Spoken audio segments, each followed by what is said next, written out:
வணக்கம். இன்னைக்கு பன்னீர் வடை எப்படி செய்யறதுன்னு பார்க்கலாம். அதுக்கு 100 கிராம் அளவுக்கு கடலை மாவு வச்சுருக்கேன்.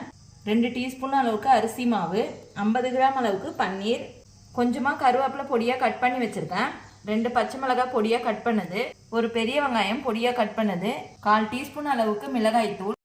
இந்த பன்னீரை நல்லா மசிச்சுக்கலாம்.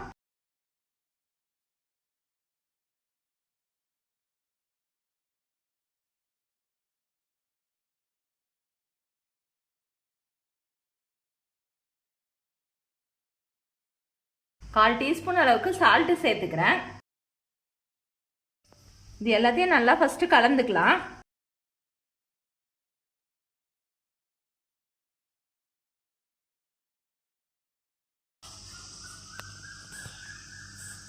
கொஞ்சமா தண்ணி சேர்த்துக்கிறேன்.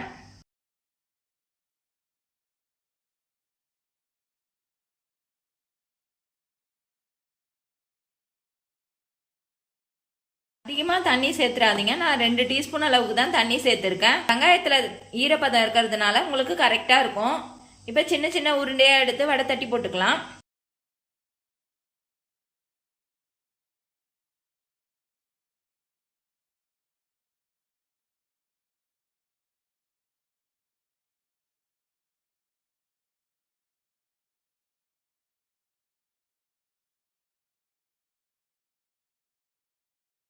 இந்த அளவுக்கு வந்த பிறகு எடுத்துடலாம்.